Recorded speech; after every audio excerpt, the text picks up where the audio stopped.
Hello everyone, my name is Anil Poddar. So today I am going to discuss about unit number 3, basic processing unit, lecture number 15. Now let us go through the contents that we are going to discuss in this video.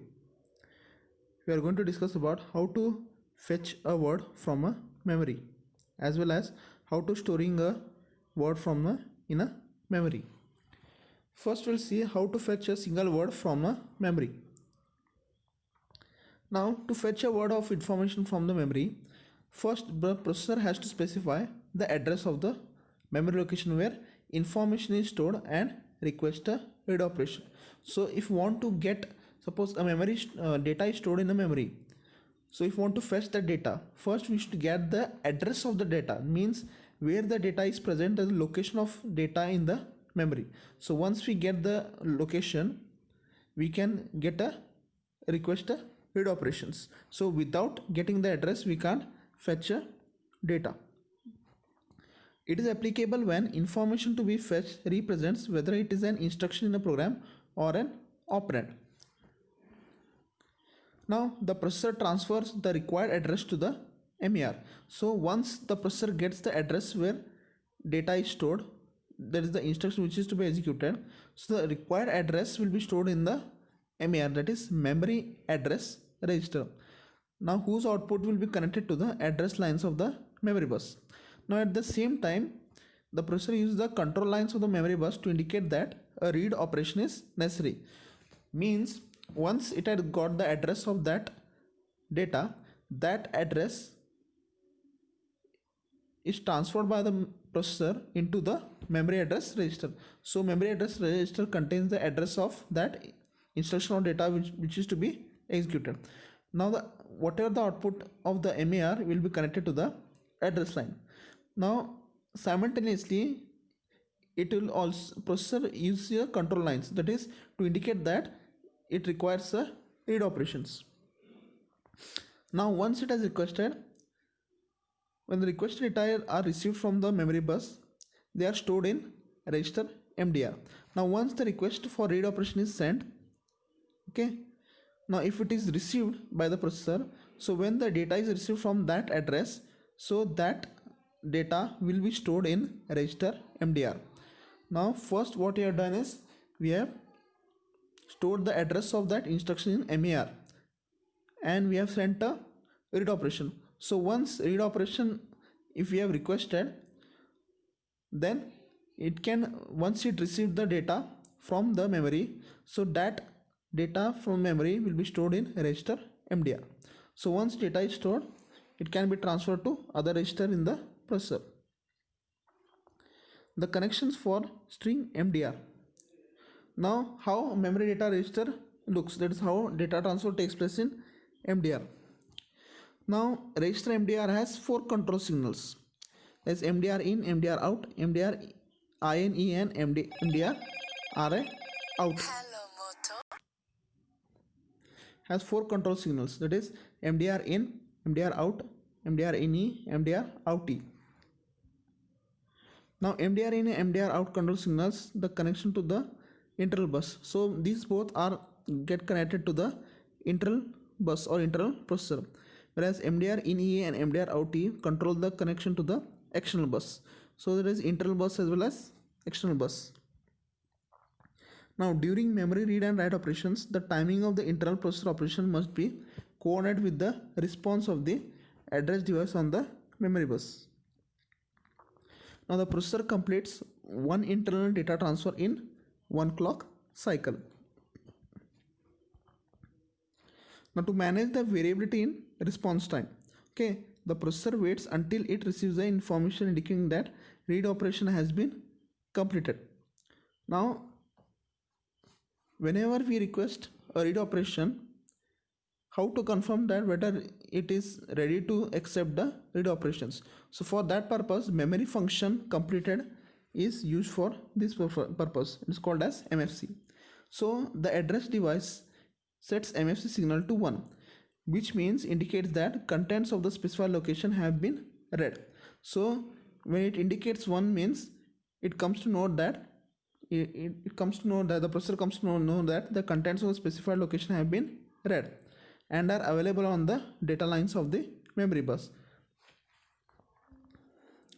Now consider the instruction for read operation, that is move R1, R2. Now the actions needed to execute these instructions as shown here. Now first, as I told, the contents of the register. Okay, so first you have to get the address of that instruction or data that is present in the register. To get that address, first we request for a address of that instruction. So address of that, the data that is present in R1 will be stored in memory address register. Now start a read operation on the memory bus. So once we have got the address of that instructions, we request a read operation. So once we request a read operation, okay, it will start a read operation on the memory bus itself. After that, we'll wait for the MFC response from the memory. So MFC response, as I told, it tells whether the data has been read or not. So once it gets a response, MFC response from the memory that data has been read into the memory, that is MFC signal, if it is set to 1, then we come to know that the data has been read. After the data has been read, that is by setting MFC equal to 1, now we have got the address. We load the whatever the data that is into from the MDR from the memory bus. So once you have read the instructions as well as the data, so that data is present on the memory bus. Now this data is loaded into the memory data registers. So this is the how we fetch the data. Now the last step is, now whatever the contents that are present in MDR, that is memory data register, so it contains all the data that is to be executed, or the instructions which is or data. So that information will be then transferred to register R2. So these are the steps. Now each action can be completed in one clock cycle except action 3. So whatever the other actions are there, this is 1 to 4, 5, it can be completed in one clock cycle. Whereas in action 3, as you can see, wait for the MFC response. So the MFC response, sometimes it takes more time to get a confirmation that whether it has read the data. Now action 3 requires one or more clock cycles depending on the speed of the address device. Now if the device is reading the data very slow, it may take more time, or sometimes it may take very large time. Now assume output of MER is enabled all the time. Okay, so the contents of MER is always available on the address line of the memory bus. Now at this time, processor is the bus master. Now if one clock cycle is over, in the next clock cycle MDR out is activated to transfer the data to register R2. So memory read operation requires 3 steps. The first one is read operations.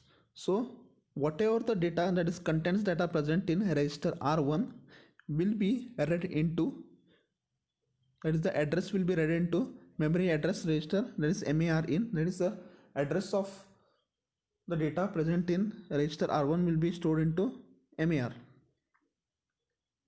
After that, as you can see here, there is a WMFC signal, okay, requesting for a read operations. Now once read operation is done, that is once data is read from that address, so that data will be loaded into the MDR NE, okay, as well as MDR out. Now whatever the data that is present in MDR out will be again transferred to register R2. Now here WMFC is the control signal which causes the processor control circuit to wait for the arrival of the MFC signal. So it acts as a control signal until the MFC signal arrives. So this is the timing of a memory read operation. As you can see in the step 1, the first clock cycle, memory address register, we have the address, the read operation, MR and MDR. Now the desired address of the word to be written into the memory location is loaded into the MER. So whatever the address that is to be address of data which is to be fetched will be stored in MER. So then the data to be written are loaded into the MDR. After that a write command is issued. So for the instruction, suppose move R2 comma R1. So if you want to write the data, it is given by first address of the instructions is got from the register R1. After that the write operation, that is whatever the data that is present in MDR will be written into the register R2. Now the write control signal causes the memory bus interface hardware to issue a write command on the memory bus. Now the processor remains in step 3 until the memory operation is completed and a MFC response is received. Now in this video we have discussed about how to fetch a word from memory, connection and control signals for register MDR, storing a word in memory. Thank you.